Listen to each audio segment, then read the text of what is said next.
인생이라는 제목으로 여러분들과 함께 은혜의 말씀을 나누려고 합니다.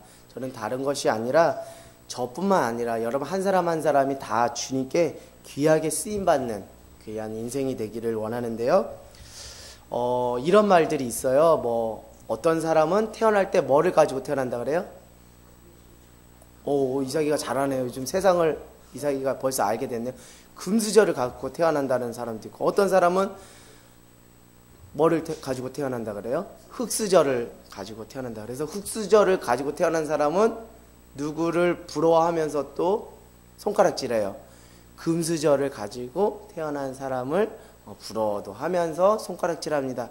그래 니는 부모 잘 만나서 그래 잘 먹고 잘 살지, 그래 나는 흙수저라 이렇게 뼈 빠지게 고생한다 하면서 이렇게 서로 시기하고 질투하는 거예요. 그와 마찬가지로 금수저, 흙수저 막 이런 식으로 사회가 나뉘면서 서로 사회적 양극화가 분열이 이렇게 커지는 것을 보면서 오늘 말씀과 좀 관련지어서 우리가 함께 은혜를 나누고 싶은데요. 오늘은 금수저, 흙수저 말고 무슨 그릇이 나와요? 금그릇, 은그릇, 또 나무그릇, 또 질그릇. 근데 어떤 건 또 귀하게 쓰이기도 하고 또 어떤 것은 천하게 쓰인다라고 이렇게 이야기하고 있습니다. 오늘날 시대적으로 사람들은 무엇을 더 갖기를 선호할까요? 금수저를 가지고 태어나고 또 내가 금수저의 그 집안 안에서 살기를 원하고, 또 오늘 말씀과 관련하면 무슨 그릇을 가지고 살기를 원할까요? 금그릇. 기왕이면 나무그릇보다 금그릇이 좋고, 기왕이면 질그릇보다 은그릇이 좋고, 금, 은 이런 것들을 따지고 살겠죠. 그만큼 오늘날의 시대는 눈에 보이는 것을 전부라고 여기며 살아가는 시대입니다. 그래서 흙수저가 나오기도 하고, 금수저 얘기가 나오기도 하고, 금그릇 얘기가 나오기도 하고, 은그릇 얘기가 나오기도 하는 것입니다. 근데 여러분, 우리가 이 시간들을 통해서 정말 하나님은 무엇을 원하시고 무엇을 기뻐하시는지 우리가 보기를 원해요. 하나님도 금수저를 좋아하실까요? 하나님도 금그릇을 정말 좋아하실까요?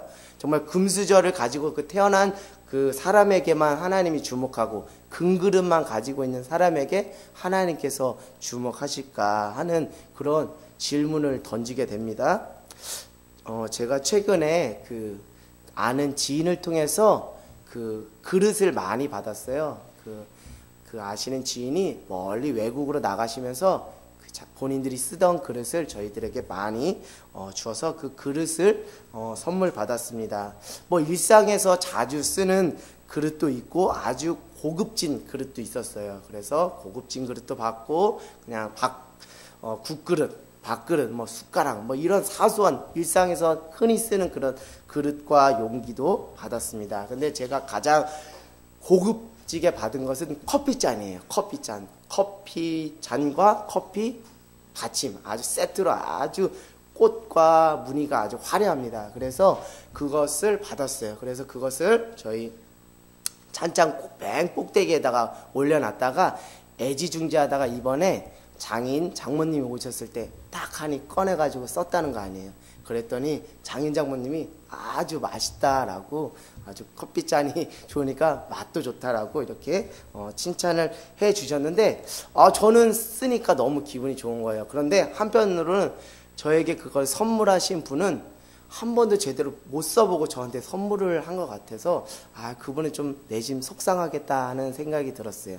그래서 저는 오늘 이 커피잔을, 이렇게 귀한 커피잔을 선물로 받으면서 그것을 쓸 수 있는 영광이 나한테 있다는 것에 대해서 대단히 감사했습니다. 그 원래 주인은 그것을 정말 귀하고 값져서 그것을 묵혀두었다가 쓰지도 못하고 사용하지도 못하고 다른 사람에게 주는 꼴이 되었죠. 그만큼 묵어두었던 귀한 그릇이 쓰임을 받는 그 순간 그 그릇에 뭐가 매겨지는 거예요? 값어치, 그 빛이 나기 시작하는 거예요. 비로소 주인을 잘 만나가지고, 저라는 그 주인을 잘 만나서 그 커피잔이 빛을 발한 거예요. 값어치를 발한 거예요. 시골에서 부모님께 형제들이, 가족들이 아주 고급진 옷과 이런 선물들을 합니다. 그러면은 어느 날 시골에 가면 부모님 농을 열어봐요. 그러면 부모님이 아주 고급진 그 옷을 애지중지하지 않고 한 3년, 4년 동안 묵혀두고 안 입는 경우가 있어요. 그래서 제가 어머니, 아버지 이거는 입으세요. 이거 좋은 옷 왜 묵혀두세요? 라고 말씀하면 어머니, 아버님 너무 귀하니까 아꼈다가 귀한 날 쓰려고 그런다고 해요. 우리 장혜자 집사님 웃으시는 거 보니까 그런 경험이 있는 것 같은데 너무 애지중지 이렇게 아끼고 하다 보니까 그 옷에 곰팡이가 써가지고 나중에 버린 적이 있습니다. 저도 그 부모님의 그 영향을 살짝 받은 것 같아요. 젊은 사람이긴 하지만 부모님의 영향을 받아서 지난 그 해에 저희 처형하고 처제가 저에게 생일 선물로 준 것이 있는데 그것이 이제 겨울에 입어야 되는 옷이거든요. 근데 제가 그걸 너무 아끼다 못해 애지중지하니까 저희 집사람이 그거 좀 꺼내 입으라고 그거 아꼈다가 나중에 뭐가 된다 그래요? 똥이 된다고 그걸 제발 좀 꺼내서 입으라고 하소연을 해가지고 제가 결국 올 겨울에 그 옷과 그 잠바 스웨터를 꺼내서 입은 적이 있습니다. 이렇듯이 이런 말이 있어요. 아껴두었다가 무엇이 된다? 똥 된다. 이런 말이 있어요. 그러니까 아끼지 마시고 여러분 귀한 그 선물이나 귀한 것을 받으면 그때그때 째깍 쓰셔야 그 선물의 가치를 다 할 수 있다는 거예요. 저는 제가 이렇게 살아온 그 경험을 비춰봐서 이 말이 틀린 말은 아닌 것 같아요. 아꼈다가 똥 된다 이런 말이 제 경험에 비춰봤을 때는 틀린 말이 아닌 거예요. 이것 때문에 손해본 경험도 많이 있거든요. 결국 아무리 좋은 것이라 할지라도 쓰임을 받지 못하면 그 값어치를 하지 못한다는 우리는 결론을 낼 수 있는 거죠. 자, 조금 부족해 보이는 것일지라도 우리가 그것이 쓰임을 받는다면 그것은 값어치를 하는 것이죠. 자, 여러분 이제 우리가 더 깊이 말씀 속으로 들어가기 원하는데요. 자, 그렇다면 믿는 그리스도인의 값어치는 우리가 어떻게 매길 수 있을까요? 우리 주님께서 예수님의 보혈의 피값을 우리를 사셔서 자녀 삼아주신 우리가 그 값어치를 다하려면 어떻게 해야 될까요? 그것은 다른 것이 아니라 우리가 그 이름에 걸맞게 하나님께 뭐 해야 될까요? 귀하게 쓰임받을 때 그 값어치를 하는 거예요. 예수 그리스도의 그 보혈의 피값이 헛된 보혈의 피값이 아니라 값진 보혈의 피값이 되고 믿는 그리스도인의 그 값어치가 더욱더 빛나게 된다는 것이죠. 사람들한테 이렇게 이제 질문해요. 여러분 하나님께 쓰임 받으셔야 됩니다. 하나님께 쓰임 받으셔야 됩니다. 그러면 이렇게 오해를 하세요. 그러면 제가 신학교 가서 목회자가 돼야 된다는 건가요? 여러분 꼭 그런 건 아니에요. 꼭 목회자만 주의 종만 목회자만 쓰임 받는 것이 아니라 우리 에베소서 4장 11절에 이렇게 말하고 있잖아요. 에베소서 4장 11절. 에베소서 4장 11절에 우리 어떻게 표현되어 있죠? 에베소서 4장 11절에 이렇게 나와 있습니다. 그가 어떤 사람은 사도로, 어떤 사람은 선지자로, 어떤 사람은 복음 전한 자로, 어떤 사람은 목사와 교사로 삼으셨으니. 이건 뭐예요? 하나님께서 쓰시는 모양과 그 방향이 스타일이 제각기 다양하다는 거예요. 자, 그러나 쓰임 받는 그 모습은 다양하나 12절에 그 쓰임 받는 목적은 하나라는 겁니다. 그것은 무엇이냐면 이는 성도를 뭐하게 하고요? 온전하게 하고 봉사의 일을 하게 하며 그리스도의 몸을 세우려 하심이라. 할렐루야.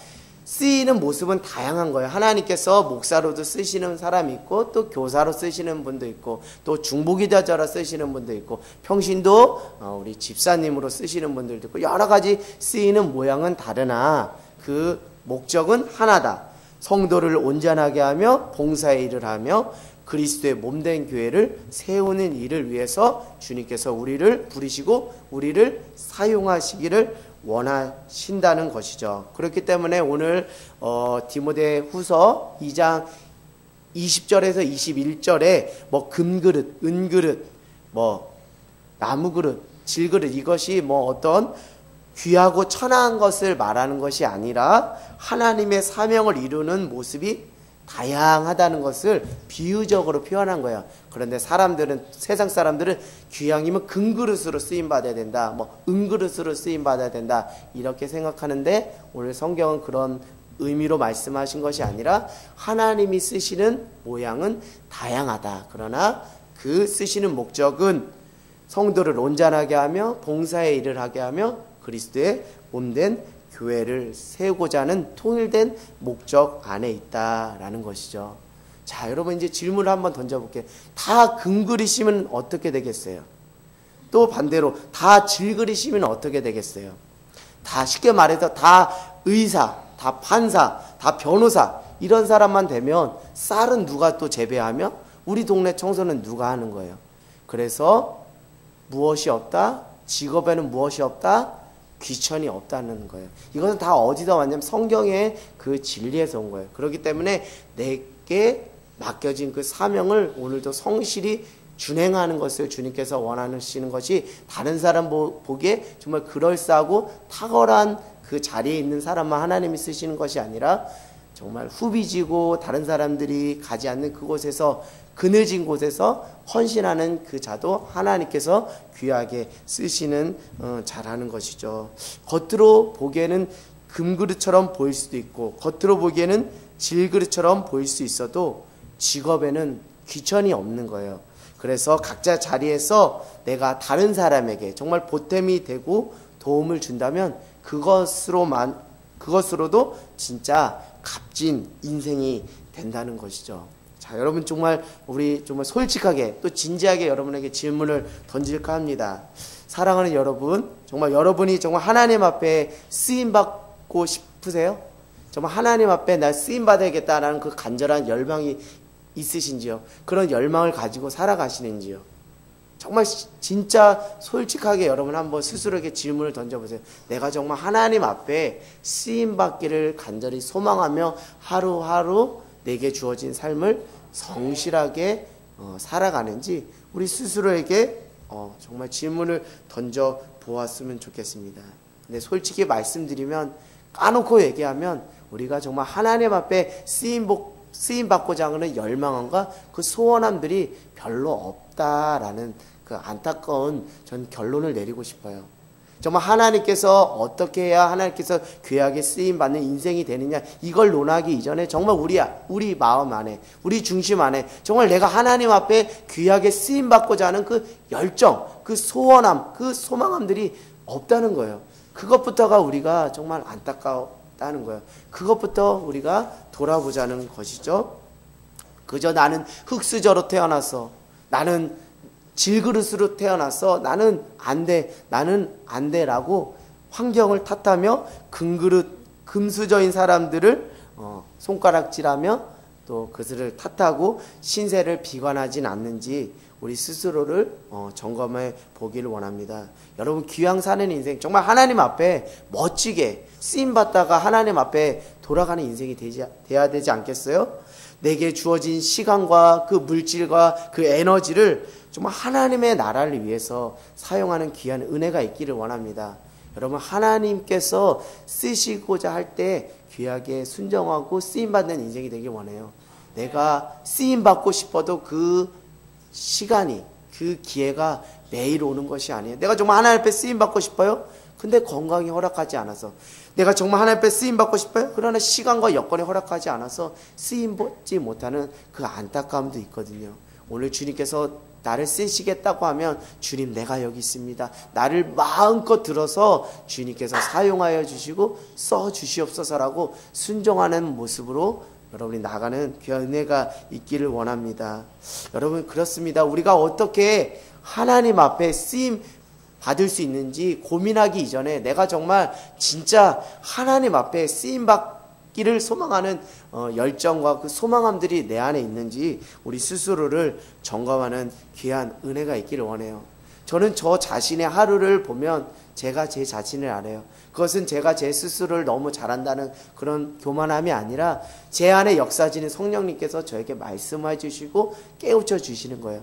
제가 하루를 어떻게 살았느냐에 따라서 제 마음의 상태가 매우 달라요. 하루를 염려와 걱정과 그런 것들로 허송세월하며 집으로 돌아갈 때는 하나님께서 저에게 자꾸 이런 마음을 주시는 거예요. 악하고 게으른 종아, 이러면서 하나님께서 책망하시는 그 소리가 저한테 들리는 거예요. 그래서 제가 그 소리를 들을 때마다 너무 괴롭고 힘든 거예요. 왜요? 성령님께서 말씀해 주시거든요. 내 삶을 돌아봐라. 내가 오늘 정말 하나님 앞에 귀하게 쓰임받은 인생이었고 시간이었는지 너 스스로를 점검해 보아라 라고 말했을 때, 주님, 저는 정말 주님 앞에 자신 있게 말씀드릴 수가 없어요. 오늘 하루 염려와 걱정으로 허송세월 보내다가 주님 집으로 돌아갑니다. 주님 저를 용서해 달라는 그 고백밖에 들지 않아요. 그러나 어떤 한 날은 정말 하나님께서 저에게 하나님의 마음을 주시거든요. 그때 제가 하나님의 그 주시는 마음을 따라 순종함으로 행하고 반응하고 그 하나님께 귀하게 쓰임받고 집으로 돌아갈 때는 제 안에 뭔가 알 수 없는 그 벅찬 그 감동과 그 은혜가 너무 큰 거예요. 그래서 그것으로만으로도 충만하여서 정말 배부른 거예요. 세상에 어떤 것도 부럽지가 않은 거예요. 여러분 이런 경험들 해보신 적 있어요? 하루하루 주님께서 내게 부어주시는 그 마음이 있어요? 성령님께서 여러분에게 주시는 그 음성이 있어요? 그것에 정말 성실하게 순종함으로 그것 가운데 행하는 귀한 한날을 하나님께 올려드렸을 때 그 하나님이 그것을 받으시고 내 안에 그 기쁨이, 그 은혜가, 그 벅찬 감정이 가득 찰 때 그런 경험들을 해보신 적 있으세요? 저는 그런 경험들이 있거든요. 그래서 하루를 살아도 그냥 사는 것이 아니라 하나님 앞에 귀하게 쓰임받는 인생이야말로 정말 그 인생이, 그 시간이 값진 은혜의 시간이겠다라는 생각이 듭니다. 여러분 오늘 하루의 삶을 돌아보세요. 여러분은 어떻게 사셨어요? 어떤 생각과 어떤 삶의 방향을 가지고 살았습니까? 그 방향이 세상의 열심을 쫓고 세상의 안락과 세상의 염려 걱정으로 살았습니까? 하나님께 쓰임받고자 한 그 열정과 소망함으로 살았는지 스스로를 점검해 보기를 원해요. 꼭 목회자라고 주님 앞에 쓰임받는 거 아니에요. 여러분들도 하나님께서 지금 귀하게 쓰시기를 원하신다는 걸 깨닫는 귀한 은혜가 있기를 원합니다. 여러분 하나님께 쓰임받는다는 건 그리 거창한 것이 아니에요. 제가 말씀드렸듯이 하루하루 주어진 시간 속에서 하나님께서 부어주시는 마음, 성령님께서 내게 부어주시는 그 마음을 듣고 그것대로 순종하며 행하는 것이 하나님 앞에 쓰임받는 그 기본이고 그것이 본질인 줄 믿습니다. 오늘 하나님께서 여러분에게 무엇이라고 말씀하셨어요? 성령님께서 여러분에게 어떤 음성을 허락해 주셨어요? 그리고 여러분은 어떻게 반응을 하셨나요? 여러분이 만약에 하나님이 부어주시는 마음과 성령의 음성에 반응하셨다면 여러분은 오늘 하나님 앞에 귀하게 쓰임받은 인생인 줄 믿습니다. 여러분 거창한 것이 아니라고 저는 말씀드렸어요. 하나님 앞에 기도하다 보니까 하나님이 자꾸 그 어떤 영혼을 떠오르게 하시는 거예요. 그 영혼에 대한 마음을 자꾸 하나님께서 쓰게 하시는 거예요. 그래서 저도 모르게 성령님의 음성에 순종하여 전화기를 들고 그 영혼을 향해 사랑의 안부 전화를 한 거예요. 그것이 비로소 하나님께 귀하게 쓰임받는 인생이 되는 거예요. 정말 오늘 하나님께서 저에게 주신 은혜가 있어서 이 은혜를 놓치고 싶지 않아서 정말 지나가는 사람에게 예수 믿으세요라고 한마디 전하는 그것조차도 하나님께서 여러분을 사용한다는 그 증거인 줄 믿습니다. 내가 정말 하나님 은혜 안에서 하나님이 나에게 정말 강한 회개를 촉구하시는 거예요. 그럼 하나님, 주님 저는 죄인입니다. 저를 용서해 주세요라고 주님 앞에 회개하면 그것이 하나님이 나를 쓰시는 시간인 줄 믿습니다. 그러니까 이제는 뭐 해야 돼요? 하나님께서 나에게 무엇을 원하시는지, 성령께서 나에게 뭐라고 말씀하시는지 듣는 귀한 은혜가 있기를 원해요. 그것에 순종함으로 그것에 반응하길 원해요. 자녀 양육하는 것도 다 하나님 앞에 귀하게 쓰임받는 것이고요. 공부하는 것도 다 하나님 앞에 귀하게 쓰임받는 것이고, 주부로서도 하나님께 귀하게 쓰임받는 것이고, 목회자로서도 주님 앞에 귀하게 쓰임받는 것이고, 아들, 딸로서도 다 주님 앞에 귀하게 쓰임받을 수 있는 그 은혜가 우리 안에 있는 줄 믿습니다. 하나님께서는 귀하게 쓰임받는 비결을 이렇게 말씀하고 있어요. 하나님께 귀하게 쓰임받는 비결은 어렵지가 않습니다. 단순한 거예요. 무엇이에요? 하나님께서 쓰시기에 합당한 그릇이 되면 되는 거예요. 하나님께서 쓰시기에 합당한 그릇이 되면 하나님께서 쓰시는 거예요. 그런데 우리가 하나님 앞에서 하나님이 쓰시기에 합당한 그릇이 되지 않기 때문인 거예요. 합당한 그릇이 되기 위해서는 제가 좀 전에 말씀드렸듯이 주님의 마음을 담고 주의 음성을 듣고 그것에 순종하는 자가 비로소 하나님 앞에 귀하게 쓰임받는 합당한 그릇이 되는 줄 믿습니다. 제가 최근에 아는 지인을 통해서 주방용 그릇을 많이 받았다고 말씀드렸어요.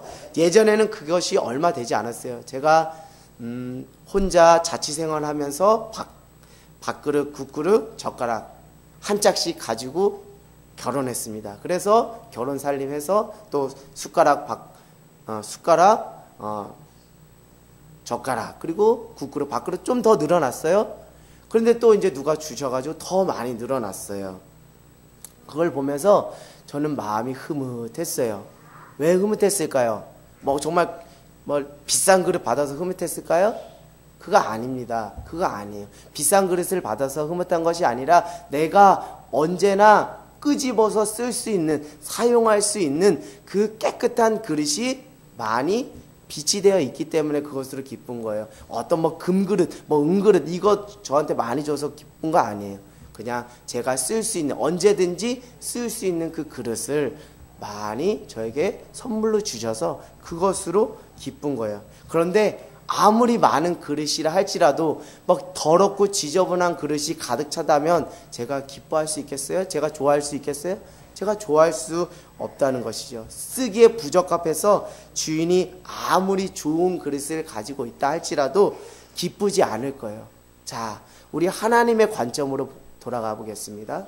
하나님의 관점으로 돌아가 보겠습니다. 하나님은 어떨 때 가장 기쁠까요? 우리가 어떤 모습으로 하나님 앞에 섰을 때 기뻐할까요? 하늘 땅 교회가 어떤 모습으로 섰을 때 하나님 기뻐하실까요? 하나님이 이럴 때 기뻐하실 거예요. 야, 하늘 땅 교회 보니까 내가 쓰기에 합당한 그릇들이 정말 질비하게 있네. 야, 어린이를 들어서도 내가 쓸 수 있고, 내가 청소년을 들어서도 내가 쓸 수 있고, 내가 장년들, 내가 노년들을 들어서도 내가 쓸 수 있는 그릇들이 너무 많아서 그것으로 기쁘다라고 주님께서 말씀하시는 거예요.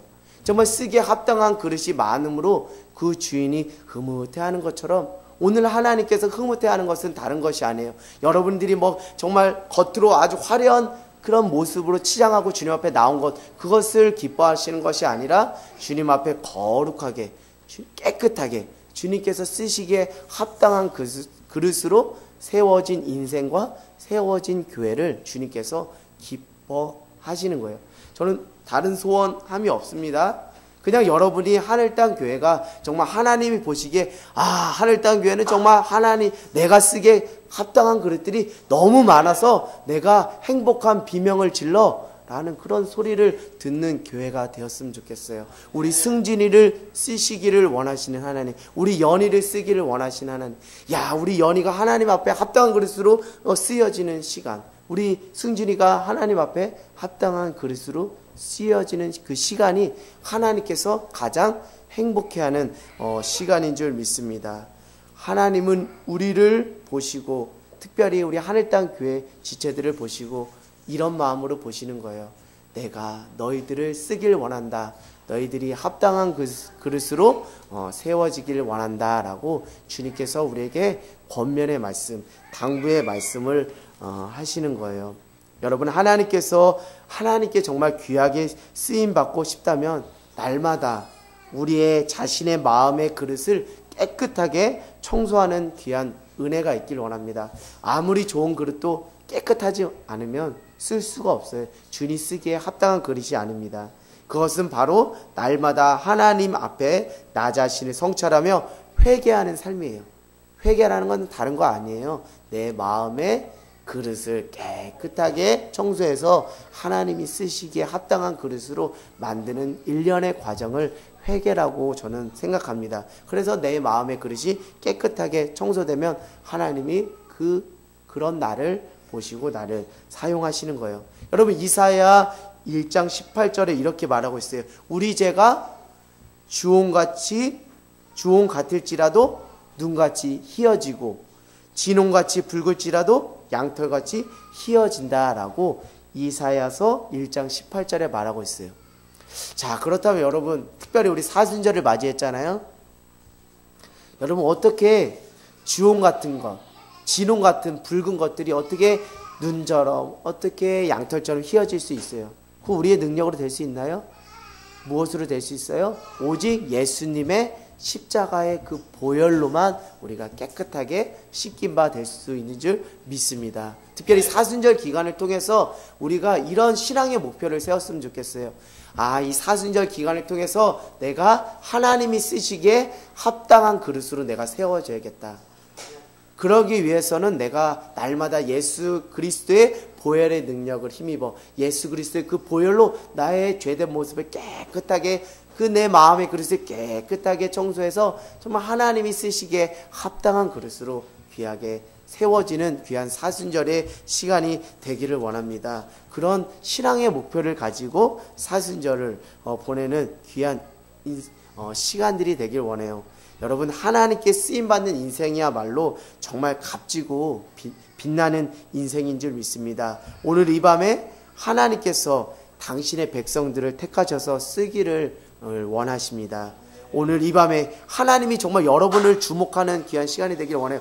아, 우리 이삭이를 봤더니 딱 하나님이 쓰기에 합당한 그릇이 딱 된 거. 그러면 하나님의 눈길이 이삭에게 주목할 거예요. 우리 지연이를 보니까 하나님이 딱 쓰기에 적합한 그릇이에요. 그러면 하나님께서 지연이에게 주목하는 거예요.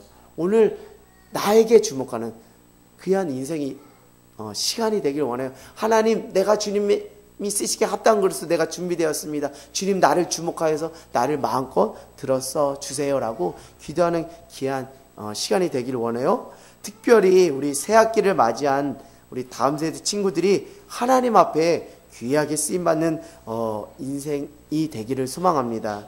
여러분, 내가 공부하는 목적이 서울대 가려고 하는 거예요? 출세하려고 하는 거예요? 나의 자랑을 드러내려고 하는 거예요? 그거 아닙니다. 오늘 말씀과 맥락을 같이 하면 내가 공부하는 이유, 그것은 내가 누구에게? 하나님 앞에 귀하게 쓰임받고 모든 영광을 하나님 앞에 올려드리기 위해서 공부하는 줄 믿습니다. 우리가 공부의 목적이 흔들리지 않고 정말 하나님 앞에 귀하게 쓰임받는 인생으로 하나님께 영광 돌리는 귀한 인생으로 새 학기를 시작하는 다음 세대들과 여러분 모두가 되기를 주님의 이름으로 간절히 소망합니다.